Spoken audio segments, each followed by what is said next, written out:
Dr.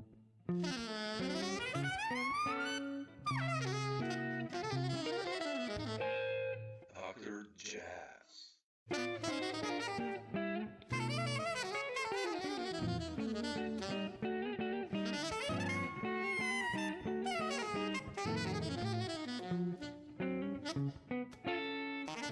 Kind of a lot, yeah. Dr. Yeah.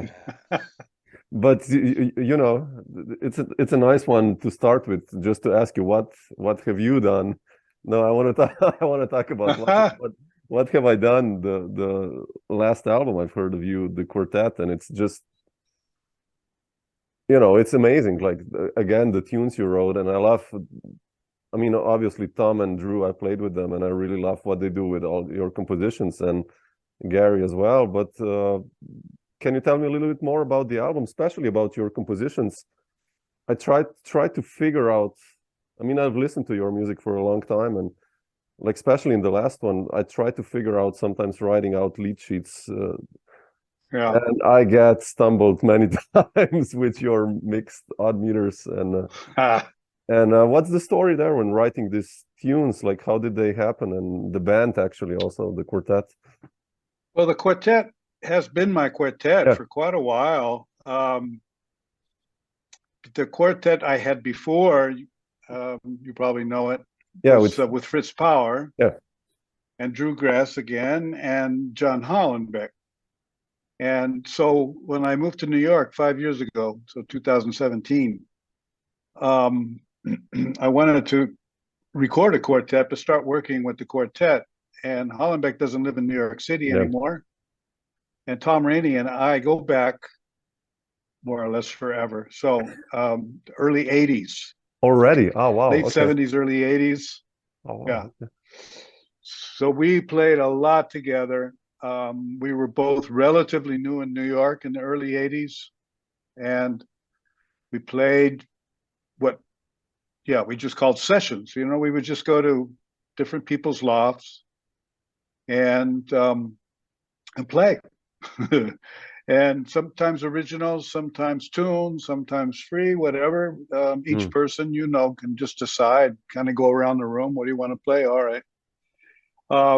So Tom and I go back that far. And what I love about Tom, especially, is that he's a great reader, too. He can really read complex, shall we say, complex music. But at the same time, he doesn't, how can I say this exactly? He doesn't play what's written. He plays around what's written. Yeah. And he plays just perfect. You know, he interprets. And if it's something that really needs to be played exact, I would say so, or it's written on the sheet. But for the most part, with quartet, he's mostly looking at either kind of a condensed score or the bass part, and with some drum notes. Drew and I go back, okay, not quite so far, but definitely to the mid-90s. Also, similar situation. I used to live in Westchester, in Croton-on-Hudson, before I moved to Austria. And I had a really nice music room there that I more or less built. It was the house was like a cabin in the woods. Beautiful. And the music room, which turned into the music room, was just a screened-in porch. And then I turned it into a studio / guest room / living room. Yeah. But at the time I had a Kawai Baby Grand, a really nice piano. And so one of our regular, you know, Rainey would come up from time to time, different drummers. Mark Copeland came over a lot. Drew, who lives up near there, not, you know, relatively near there, he came over. And different other players too. Kenny Warner would come by and the same thing, just play music, originals, whatever. And that's sort of my history playing with those guys. And then, of course, I always was trying to get gigs. It's not that easy. Yeah. But when I did get a gig, we played at Visione's regularly. Were you in New York when Visione's was there? No. But I know the place. I know of it. Yeah. It's on 3rd Street in the West Village. It was a nice club. It's still a club, but it's more, I think, rhythm and blues now. Still live music, as far as I know. So I would play there with various quartets, quintets of my group, my music. So it's been evolving. Even before that, it was in San Francisco, the quartet. So that's always been one of my projects. But coming back to what have I done, the latest recording, this is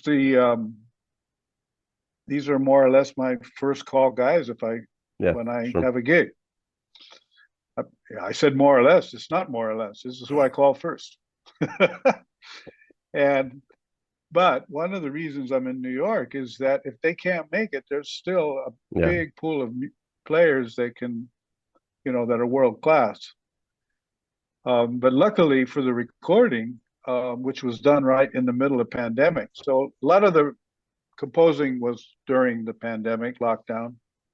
Some of the tunes are a little older, and maybe half was composed right around that time. And I had the quartet in mind when I was composing those. Although, I think if you read the liner notes, I did. The piano part is not really a piano part; it's more of a score. Yeah, and it could be orchestrated. I think some of the pieces already for big band or whatever. I do compose a lot, and a lot of my compositions get orchestrated different ways. Yeah. But with Gary as the pianist in this case, he was kind of looking at everything, and then we would decide together what he should play or not play, what he needed to play exactly, what he could play more loose. Yeah. And he really takes it serious and learned everything, and then converted it, into his own. I'm really fortunate to have players like this, I'll tell you. Oh, yeah, it's like these are all monsters, it's what you said, like if you listen to Tom or Drew playing free stuff, and then really composed music, it's always, I was amazed when I played with Tom that he can, have like a snare and a bass drum and one cymbal, and he makes so much music out of that. It's just, it's incredible. It's just, I love that. We were on tour with this sextet I had. It's called Sweet Ellington. We played a lot of Ellington music. There's a CD out from that project. Yeah. And Rainey did one of the tours. And I did 2 or 3 tours. I had a manager in those days, and she booked in Florence, Italy, and she actually booked tours with a bus and a driver. And oh wow, that's unfortunately it wasn't went on for a while, but it's not an easy business. Anyway, we showed up, I think it was in Bari, Italy. We were all over Italy, and we're playing in a discotheque. And the driver, who's a roadie too, would set up the band, and he would always say to me, just you guys go to the hotel, I'll call you when it's ready. Because if you know anything about Southern Italy, it's never ready when they say it's going to be ready. And the driver was from Rome, so he knew. But this one particular gig, we showed up, and it was a discotheque in Southern Italy, and the drum set was like this huge rock drum set. Like a 22-inch bass drum probably, or whatever. Maybe a 24. I mean, it was crazy.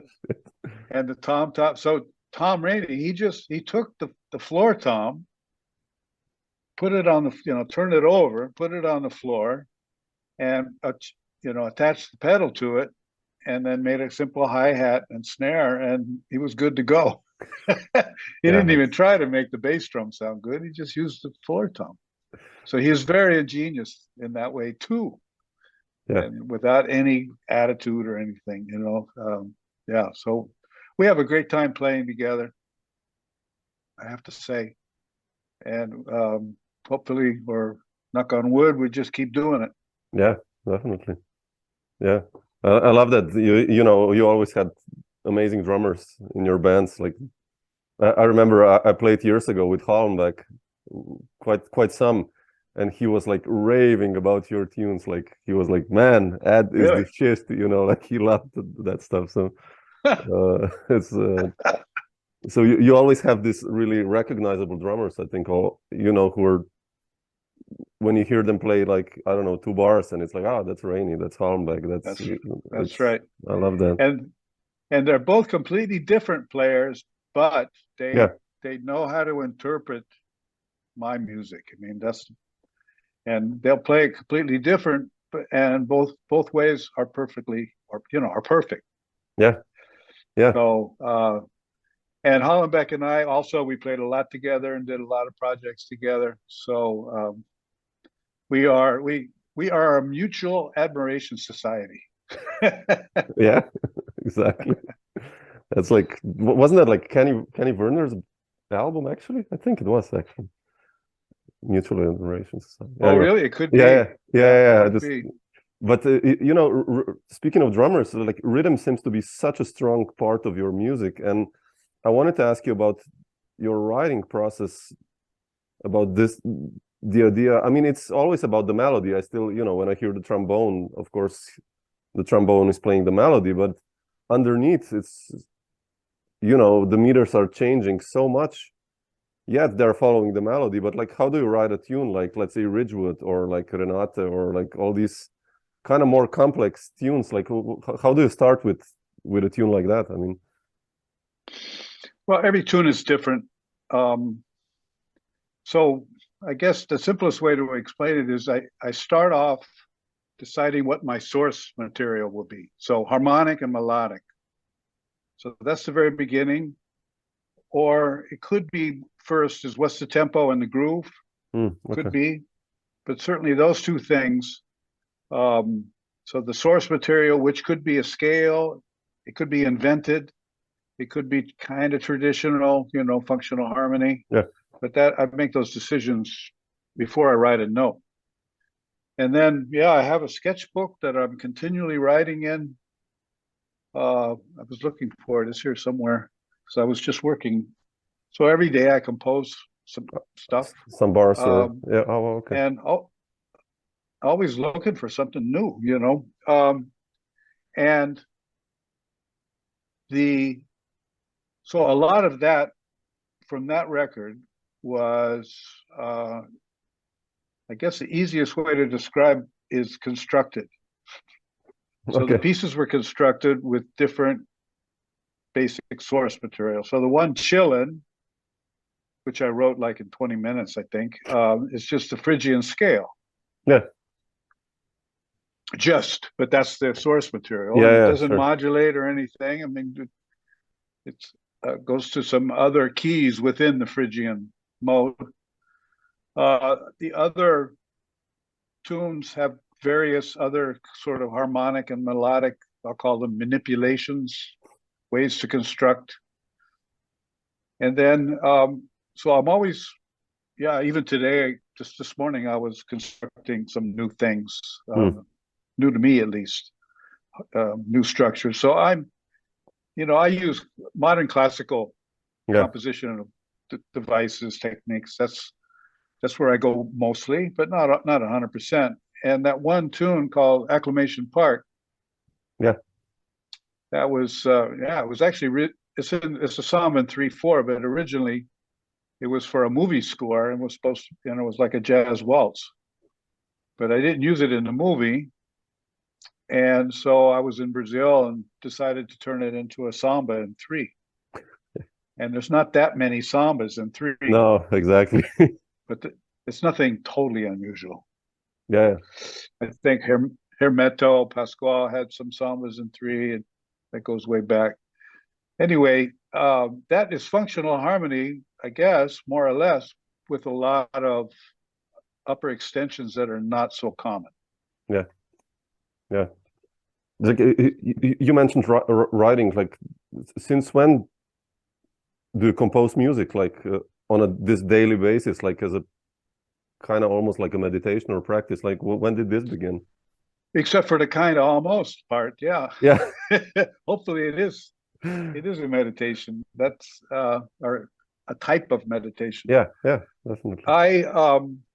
I've always been composing my whole life and arranging for whatever ensemble I was in. If they let me bring in charts or whatever. And when in my early days, like as a teenager and into my early 20s, I played in more kind of pop kind of bands, rock. This was in the late 60s, early 70s. So I graduated from high school in 1970. And I was in San Francisco or the Bay Area. So I had that heavy musical influence there of Bay Area rock scene, which was very jazz influenced. Yeah. And Tower of Power, those guys were friends of mine, and I grew up with them, you know, kind of. And so I was just always writing, and I was always writing pencil paper. Often I would write charts right in the rehearsal, you know, because there was 3 horns sitting around. Somebody had to figure out what to do. And so that was my job. And I just got more and more into it over time. And then in New York, you know what, when I joined the Mel Lewis band, Bob Brookmeyer was the musical director. And then a few years later, so I had, you know, I had a really good relationship with him, but then he started the BMI Jazz Composers Workshop together with Manny Album. And I was in the first group for that. Yeah. And that is more or less through that and through studying with Brookmeyer and Manny. I also took some lessons with Bill Finnegan, that under the recommendations of both Brookmeyer and Manny. He was friends with both of them. Great composer, arranger. That's sort of when I morphed into the trombonist who composes into the composer whose instrument is a trombone. Yeah, exactly. And I can't say I was doing it every day yet, but it was a big part of my musical day, big part. Yeah. And what was sort of, in a way, revolutionary for me was that, because before this, I was a practicer. I used to practice as much as I could, 4 hours, 5 hours, 6 hours, 10 hours a day. If I had nothing else to do, I was just on the horn. And then I didn't have the time to be on the horn, so some of my time, or much of it, went off to composing. But what was really fascinating for me is my trombone playing got better. Yeah. And technically, I mean, I was already pretty technical. I mean, I could play. And this, I thought that, or I observed that my solos, my improvisations were much more musical, had much more musical sense, connection. So I was really soloing as a composer. Yeah. Solo improvising. And this was a huge step for me. I mean, it really sort of changed me into another kind of musician. Yeah. Definitely. Really. And it just became more and more of my creative life. Yeah. And it's really time consuming, as you probably know. And then playing a brass instrument is also time consuming. You keep the chops up, you know. Yeah, sure. And sometimes it's a struggle in a way. Maybe struggle is not the best word, but it can be intense to try to hold it all together. Yeah. I think that was a long answer, wasn't it? No, please. I love it. That's why I'm asking you these things, you know. Yeah. Well, you know. So that's the short answer is I've always been composing, but I have so much music now. What's interesting for me right now is I've done, let's just say, a lot of different structures, styles, and now at this age, I'm looking for new things. And not that I've exhausted everything, but just so the last few days I've been exploring what's turning into, looks like the compositions for the next recording. Oh, wow, fantastic. So I got 3 or 4 Beautiful. Not even the compositions, just the raw material for 3 or 4 new pieces now. But quartet again, or thinking? Probably I might for a long time, if I could afford it, I did quintet with Billy Drews. Yeah. Quartet is, I mean, financially is a little easier, and right now I'm fine with that. But I'm thinking about having maybe a few guests, 1 or 2, when we record. Oh, fantastic. Oh, looking forward to hear that. Yeah, I mean, it's such a tight unit, you know, the quartet, and just always to hear new music with these guys, it's always, you know. Yep, and for me to play with them. Oh yeah, yeah. It's a really a huge pleasure. Yeah. You mentioned you were on the West Coast like in the 70s, and I've read you basically like kind of played with, there's a list of names there which doesn't even make sense to start, but it's like everyone, I think, on the West Coast you played. And what made you decide to move to New York then? What was the main trigger, since you kind of were doing the thing in the West Coast, on the West Coast? Well, it's simple, really. I was not even 30 years old yet. I think I was 28 years old. 1980. And I was essentially playing the best gigs in San Francisco. And I could have just stayed there, but I saw some of the older musicians who had been there for 30 years, and most of them were kind of unhappy and bored, and so San Francisco's kind of a small scene compared to LA and New York. So my choice was go to LA or New York. And I went to New York just to explore a little bit. And I was here for 10 days. I went to 3 clubs a night. I sat in different places. I already had friends here. That was it for me. So for the creative music scene and for the opportunities to, keep growing and learning, New York was clearly the place for me. Yeah. And I mean, I knew it then, but it became apparent because I just got busy right away, playing in great bands, playing with great musicians. Who were the first gigs you actually got in New York? You remember? Well, the first kind of name gig was Lionel Hampton Big Band. Oh, wow. Okay.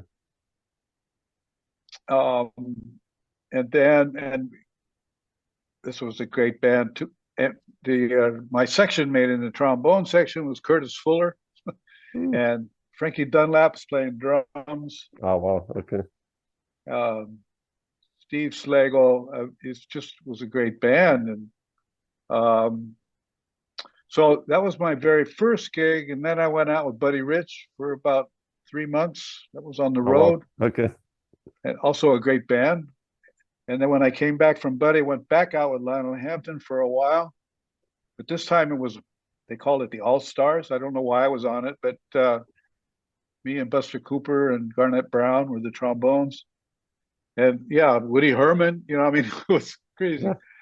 But it really turned around for me when I joined Mel Lewis. Yeah.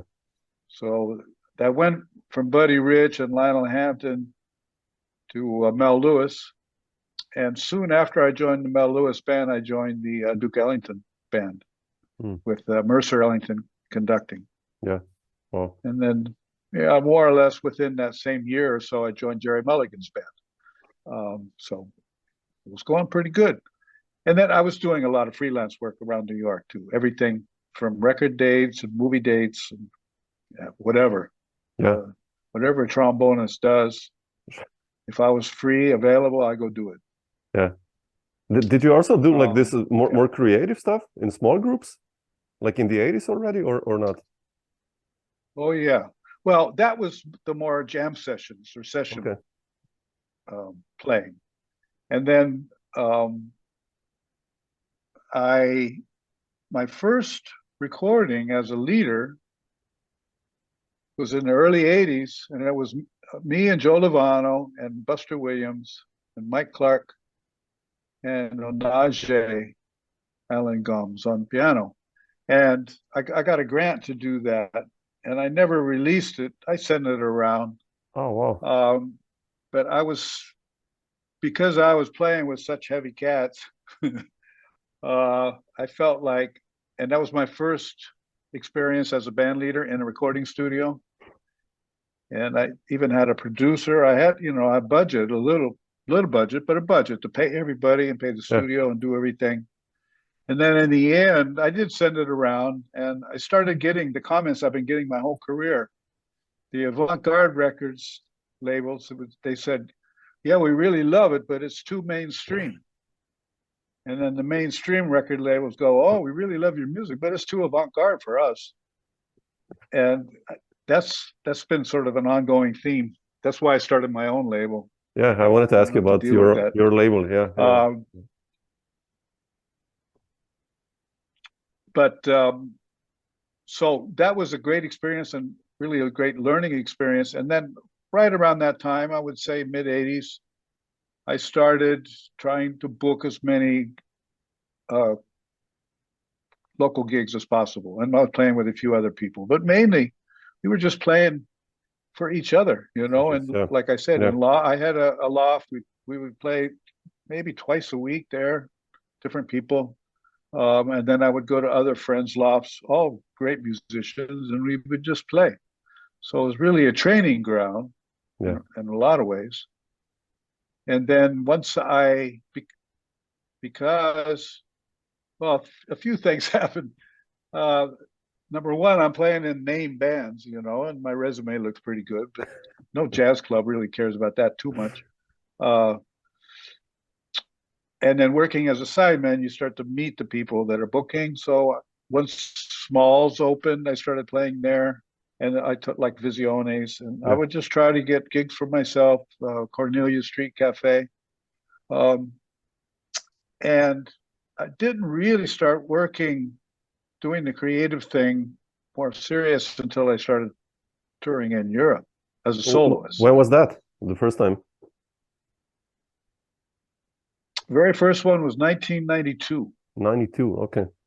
So I'd been in New York exactly a little over 10 years.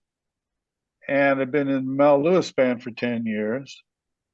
And my friends and colleagues in the band, I was kind of watching them go on these tours in Europe. So Levana was still in the band there, and Kenny Warner or McNeely and Brookmeyer and Mel too. And Dick Oates, they would go to Europe for a couple of weeks doing different projects. And I'm sitting there going, I want to do that. And it just turned out, luckily, we played one set in a Monday night, and it featured my music, and there was a solo. I had at least one solo in that set. And a guy came up to me and said, he's a band leader in Denmark, and if I'm ever in Europe, he would love to have me come and be a guest with his band. Oh, okay. So I just went home and flipped the calendar ahead 6 months and said, I'm going to be in Europe. And I managed to make that a tour, it worked out. I think I was there for 3 weeks, all over Paris, Helsinki, Austria, Germany, Stockholm, Copenhagen, running around, but good, and what I learned on that trip is that waiting for somebody to bring you to Europe, you might have to wait a long time. So I just decided, I'm going to Europe, and then I started booking it. So nobody was paying my round trip, but between all the gigs, it paid for that, plus some. So that was the beginning of my essentially a solo career, playing with local trios, quartets, but also doing big band stuff, playing my arrangements, conducting, played the soloist, doing some workshops, which really eventually led to the professorship in Graz. Yeah. How did that one happen? Like through meeting all these people, like you said, in Europe, and then the position opened and you applied, or? Yeah, I I'm just looking, you know, the recording is going to stop in 8 minutes. Are you Yeah, seeing yeah, that? we'll just have to log back in, like the same link. Okay. Yeah, Yeah. All I right. have it there in I my. just noticed that all of a sudden. Yeah, yeah, Yeah. it's like a free Okay. version, so but no worries. Right. Okay. Um, let's see. What are we talking about now? Yeah, I just wanted to ask you about your Graz experience. Like, how did you end here in my end, Oh, how'd actually? that So, come about? yeah. Well, in your neighborhood, even that first trip, I came to Vienna, and through my trombone connections, musical connections, and Mel's band, you know, I just put the word out, and this guy, Heinz Chodek, you know Heinz Chodek? No. He teaches composition. He was teaching composition and arranging in Graz at the time. Okay. He's a Vienna, but Vienna musician. He studied in New York a little bit at Eastman. And so he definitely knew me. So he booked a couple gigs for me in Vienna and then organized a workshop in Graz. So I went down there, I gave a workshop for the trombones. And then maybe I came back 2 or 3 times, even something like that. And then some years later, not so many, but 3 or 4 years later, I was playing at the Jazz Educators Conference in Miami. I was doing a duo with Jim McNeely and Heinz Chodek, who was still teaching at that school. And we were friendly at that point. Invited me for breakfast one of the mornings, and we're eating breakfast, and he told me the professorship is opening up because the professorate is going to retire. And he asked me if I would consider considering it. And yeah, so I responded, well, yeah, we should discuss discussing it.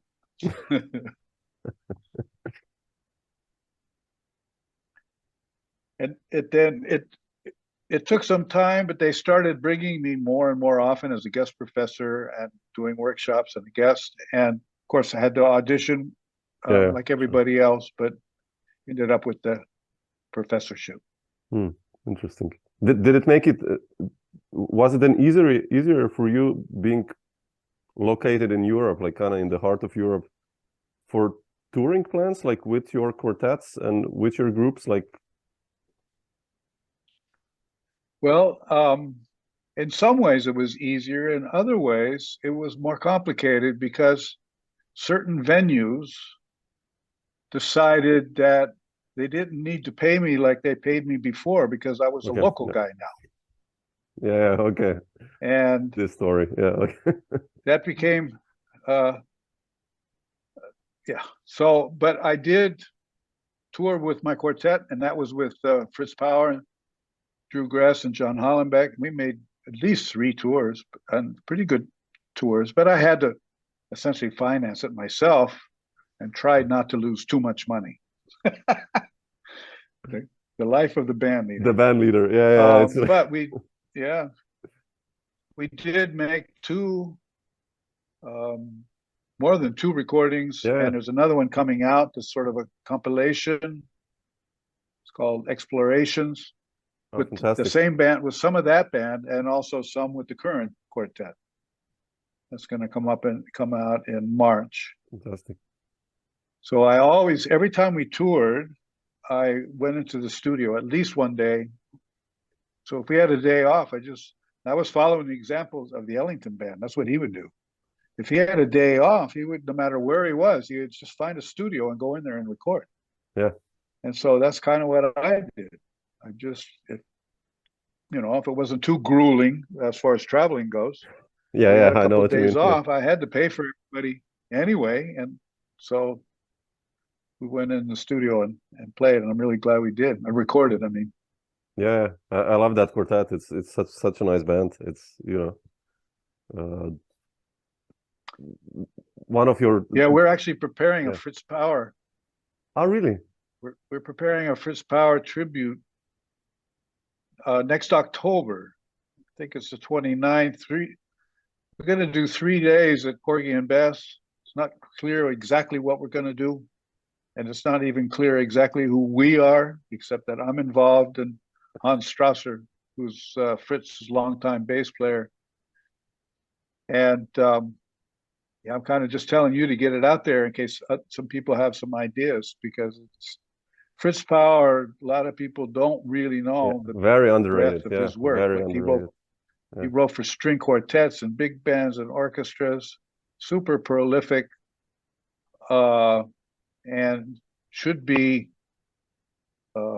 more well known, even in Austria, but in Europe in general. So we're going to do a thing. I think it's going to be his 80th. It would have been his 80th birthday. Yeah, how beautiful. Yeah, if I'll definitely try to check you out if you're here then, and to catch you. It will be beautiful to hear. Yeah, yeah. You mentioned Ellington, and you know, Sweet Ellington is like one of those records that, I don't know, I think kind of made you more known even as a band leader, at least to my recollection. I remember. And like, how did you decide to do that one? Of course, you know, you played in big bands all your life, and of course Duke Ellington's, you played under Mercer's in the big band, and but what was the story behind there? And also, like, you mentioned your own label, Maestro Music, doing it on your own. Like, how did this develop through time, and what's your also look on the record industry, whatever it's left to it, or whatever, like, if you know, putting up the record on your own? And like, two questions basically. So with the Ellington, that goes back to when I had the manager in Italy, and at first she started booking me to tour with Italian musicians, and in like 1997 or 6, maybe 7 or 8, I don't remember exactly, but she told me, she said, you know, Duke Ellington's would be 100 years old, 1999. You should do an Ellington project. So it was really her idea. Oh, okay. And I said, yeah, good idea. And I wanted to, you know, give tribute to Ellington and Strayhorn, but at the same time put my own kind of personal stamp on it. And so that's what we did. And one of my favorite pieces of the Ellington Strayhorn canon is the Queen Suite. Yeah.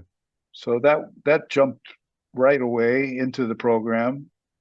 And then some things that are not on the recording. So that project, shall we say, you know, that was at least two tours in Europe with slightly different personnel. But basically Drew did both of them, and so did Mark Copeland and Billy Drews. Yeah. And Ron Miles did one. You know Ron Miles? Oh, man, I love Ron, man. He's such a shame, you know, that we lost him. Like, one of my favorite trumpet players ever. And I knew him from the Ellington band. Oh, yeah. But unfortunately, we lost him just a year or two ago. Yeah. Anyway, he did one tour. Actually, the first tour was with Mark Feldman on violin. Oh, really? And and that one was with, and Jamey Haddad played drums on that one. Oh, wow. And then a year later, I guess we did another tour, and Jamey couldn't do it, so Rainey was on it, and Mark Feldman couldn't do it, so I got Ron Miles. So instead of violin, it was trumpet, playing more or less the same parts. Did you record some of that stuff on those tours? Are there like recordings? Only on gigs. Oh. Yeah, nothing really good, but on gigs. Yeah. Can't remember if we played Porgy on that trip. I don't think so. But that, it was a great.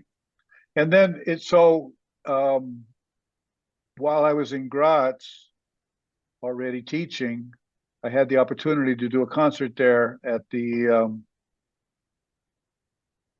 drawing the blank on the name of the place, and the radio was going to record it. The radio recorded it, and that was what became the recording. And we did a tour there. We played Porgy as part of a 3-day sort of portrait of mine, and we recorded that record. So yeah, that's where that came about, really. And it's, you know, it's a 6-piece band, so it's amazing. It's just with today's economics, it's tough. Oh man, yeah, to make a tour or get that kind of work. But and I've even done it with smaller groups sometimes, and I have big band arrangements of all of that stuff. I did a project with in Zagreb at the radio band there. Yeah. Radio TV. You can get that. That's concert's too long, but it's all televised. I mean, I think it's too long. It's all the Ellington stuff, and then an intermission, then all my stuff after that. Oh, okay. I have to anybody could watch that whole. But if you can't find it, let me know. I'll send you the link. Oh, please. Yeah, I would love to check that out. Yeah. And that's my conducting. I use that a lot as a kind of a demo. Let's see, with the record label is a different story. So I'll try to make a long story not too long. This is back all the way in the 80s. The record that became Metro Music, one of my earlier records, was sent to, or somehow I got a connection with Impulse Records. And the producer at Impulse Records said, basically said, okay, let's do it. We have an agreement, but it was just on the phone. Yeah. And I think he was signing Michael Brecker at the same time, and some other, name acts. So I was pretty excited, as you can imagine.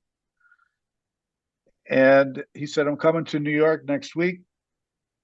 We'll sign the contract and then,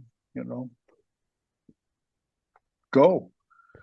Yeah. And I think I had already recorded, 4 of the 7 tracks, but that's what was the demo. So he came to New York and I cleared out my calendar. I just emptied everything, and I just was sitting at home waiting for his call. He never called. And I called him a few times, left messages at the hotel, and finally got him, but I woke him up. Oh, Ed, sorry. Yeah, call me back later. Well, yeah, later he was gone. It was before cell phones, Yeah, and then finally I got him, and he said, I'm sorry, I'm not blowing you off. We're still going to do it, but I have to go back to LA, and just call me, next week. So I started calling him, and then he never took my calls. So when he said, I'm not blowing you off, what he really meant is, I'm blowing you off. Yeah. And then a few months later, I ran into a trumpet player friend of mine who knew the producer and told me, he said, I met I'm not going to say his name, but I met this producer at, some party or function, and he was talking about you, for his new label. And he decided not to record you because he talked to the former producer, who made a comment such as, I don't like the trombone. Okay. So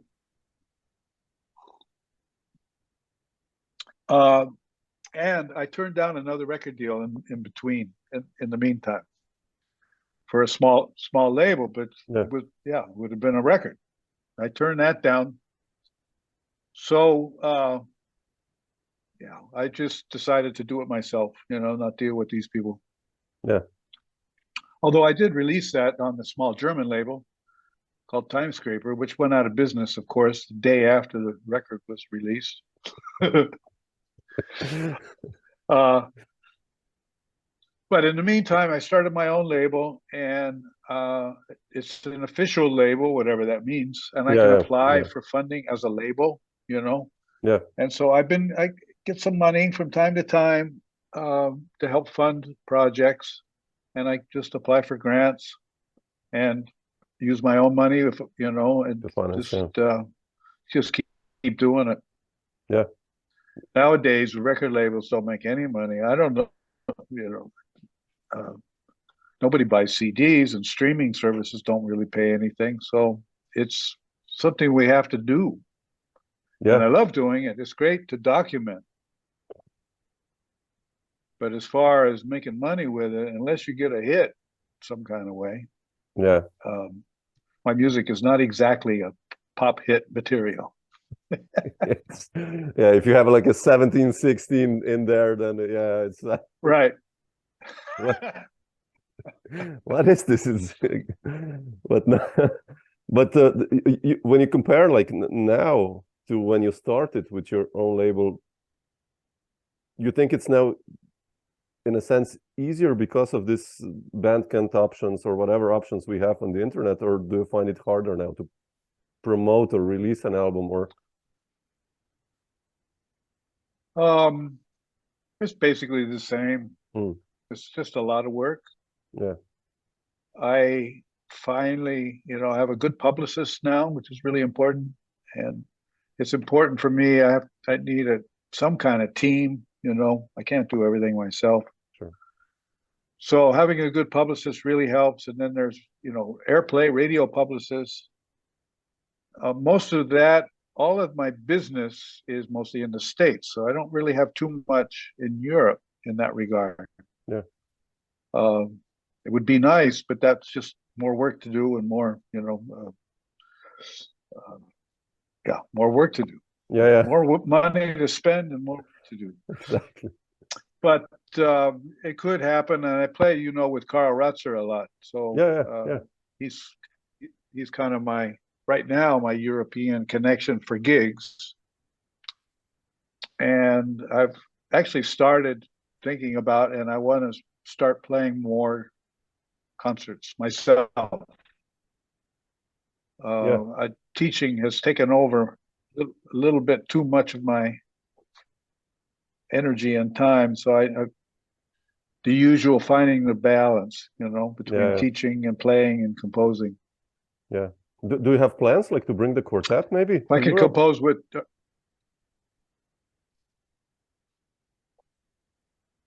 plans. I mean, yeah. Let's just say if there was a budget for it, I would for sure bring the quartet. Yeah. So far in my experience, and I don't really have a booking agent or somebody that's hustling for me. If I did, maybe that would be possible. Yeah. But yeah, everything's possible, and I've done it before with the other quartet. But Fritz was already here, so and then I would try to organize it that either John or Drew was already there some kind of way. The short answer is I hope so. The long answer is we'll see. Yeah. But I have, I have friends and colleagues in Austria, especially with Howard Curtis. Yeah, me and him really have a nice connection musically and personally. Yeah. And there's some, let's just say there's more high-level musicians in Austria or Europe in general now than there was 20 years ago. Yeah, definitely. Yeah. So I can always put together projects. The issue with that is always I would have to adjust the music we play to the people in the project. Where when I'm with this quartet, then they can do everything. So I don't have to adjust anything. Just sky's the limit. Yeah, definitely. Yeah. Yeah, I hope you can make it, would be nice to see this band in Europe. I mean, but yeah, financially now it's like really bizarre situation club-wise in Europe and venues. Well, it's still post-COVID, so a lot of the venues closed, and the other venues that are still open, they're still booking people that they canceled during the COVID thing. Yeah, exactly. So I'm hopeful that in the next year or two things will open up more, and I would love to do tours it's getting harder and harder though. The travel part, I mean, the travel, it's getting expensive, and then security, and you have to get to the airport 3 hours early, and it's much more stressful now than it was pre 9/11. Let's put it that way. Oh yeah, yeah, definitely, yeah, definitely. And at least in Germany, they're asking for there's some kind of tax that's making it really hard for Americans to tour. For me, the one advantage I have is I have Austrian citizenship. I have dual citizenship, so I have that helps, EU and US. That's good. That helps. Yeah. For the taxes, you sell helps yourself. A lot. Sell yourself as a, Austrian citizen, and for getting gigs, you're like an US trombone player. That's the exactly. Yeah. And when they say there's not enough money because of the taxes, you don't have to pay tax for me because I'm EU. Exactly. No, but Ed, I wanted to ask you also about your solo trombone venture, One and Only, and where are you with solo trombone playing? I love solo trombone. Of the solo instruments, I love it. I don't know why, but since Mangelsdorf did his stuff in the late 70s, and then many guys came, and what's your approach there? And are you still also pursuing that path of your playing? Well, yeah, I mean, yes. I guess the short answer is yes. Mangelsdorf already, I was introduced to him when I lived in Amsterdam when I was in my early 20s. Oh, okay. And that's when I was introduced to Mangelsdorf, and he was a huge influence on me. Somehow I realized that I could do solo concerts, as long as I worked towards that. And so in my daily practice routine, I basically just give a solo concert. That's what I do. That's my practicing. Yeah. Sometimes it's improvised, sometimes it's composed. I play a lot of Bach, sometimes tunes. And I haven't done so many solo concerts. I did one in Linz back in the day. Oh, really? Oh, okay. And that was my first one. That was the first time I played a whole concert solo. How was that like? But it was scary until I finished the first tune, and I realized that people liked it, Okay. During the first tune, I was open my eyes and look at them, and I think to myself, oh, they hate it. What am I going to do? I got 2 sets to play. What am I going to do? Which is not the best state of mind to be in when you're performing. But after the first tune, I could see that they're into it and with it, and then the rest was fun. Now I would much prefer to have somebody to interact with, but this goes back to a budget thing in a way. That's the one band I can afford, so I've been pursuing that and working towards that for a long time. And the recording mostly is from a live gig I did Shapeshifter Lab. Yeah, in New York. And I just made a point to record it on audio and video. So I hadn't intended to release it yet, but I think it's good enough. And it again represented where I was, where I am. And it was a nice documentation. So yeah, I keep, I do it every day. Whenever I pick up the trombone. Whenever I pick up the trombone, that's basically what I do. Yeah. And and that's the way I teach too. So in my teaching, I'm telling students, it says, if you're going to spend your life getting ready, you're going to spend your whole life just getting ready. Yeah. Why bother? Just start doing, And that's not only the way I teach, but that's what I do. So I just play. But I still play a lot of Bach, and I might maybe play tunes, whatever the project is. Yeah. But always with a focus as if it is a performance. Yeah. So it's not practicing, preparing, it's a performance. Yeah, that's important. Yeah. So that's where that's coming from. Yeah. And somehow I knew that already, I can say back in the late 80s, early 90s, when I bought this house up in Westchester, I told you about, where I made the music room, and I knew that I could do solo concerts. I did a lot of duo playing with different people. Jamey McNeely, we played some duo concerts, and Mark Copeland. Beautiful. And I even did a tour with Kenny Werner, a duo tour. Really? Oh, wow, man. And that was mostly in Austria, yeah. And a lot of that I recorded. I just recently came across it. I have to see about that. So, and playing with Kenny, me and him were good friends, and we played in Mel's band together. So it worked out perfect. Oh, fantastic, man. And he can go anywhere too. Oh, yeah, sure. He's a monster. I mean, yeah. Man, you have to release some of that, put it on Bandcamp at least, just, for us fans of music. So. Yeah. That's a good idea. It's been sort of on my list. Right now I have too many things on my list and not enough time to take care of all of them. Yeah.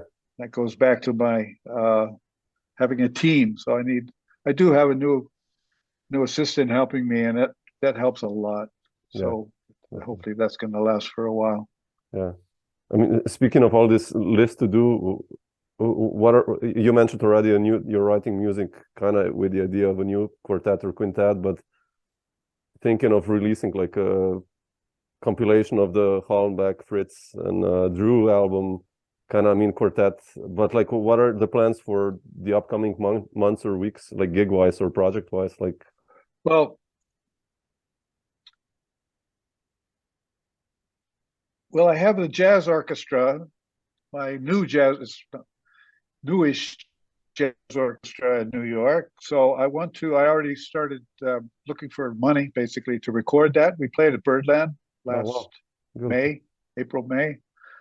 And so that's a project that I'm working on, let's say, and I definitely will play some concerts next year and hopefully record next year. If not next year, maybe the year after. That's the jazz orchestra project. I did a lot of projects with Metropole Radio Orchestra over the years, and none of that was released. So that's another project that I'm currently working on to get that released. The quartet, I have a octet also that is right now on the back burner, but would like to start looking for gigs for that, like just in New York. And right now I'm working on a project. I'm going to Southern Louisiana University in March, and as a guest artist in residence for a week. And that's Southern Louisiana University. I hope I said that both times, Louisiana. Anyway, that's where Bill Evans went to school. That's Bill Evans' alma mater. And the festival is called the Bill Evans Jazz Festival. And so they commissioned me to write an arrangement for big band of a Bill Evans tune. Oh man, beautiful. So as far as arranging, that's my project that I'd like to say I'm working on. I'm still researching. There's so much great music from him. Yeah. I still didn't pick the one yet. I wish they had just told me, do it. That would have been easier on this piece. Yeah. And so in the meantime, I'm reading and listening, and I've always been a Bill Evans fan, student, and I've stole a lot from Bill Evans. I didn't think about it so much, but when I listen to him now, a lot of what he played, I've incorporated into the trombone. Oh wow, really? Okay. Oh yeah, a lot. Did you transcribe lines, or just by listening? Did you actually transcribe solos? Oh, okay. No, I didn't transcribe too much back in those days, but by listening and imitating. And so now I listen again, and I realize how much I stole from him. But I think when somebody listens to me play, they don't really hear Bill Evans because it's from a trombone. But now that you know, maybe you listen again. Yeah, I'll actually do that. Yeah, that's always a nice info to gather. Like, okay, wait. Right. Yeah, you probably, depending on how familiar you are with Bill Evans' music, there's definitely similarities there. Yeah, interesting. Cool. Great, Ed. Yeah, thanks for sharing some of these thoughts. I really appreciate it. So, absolutely. Was so.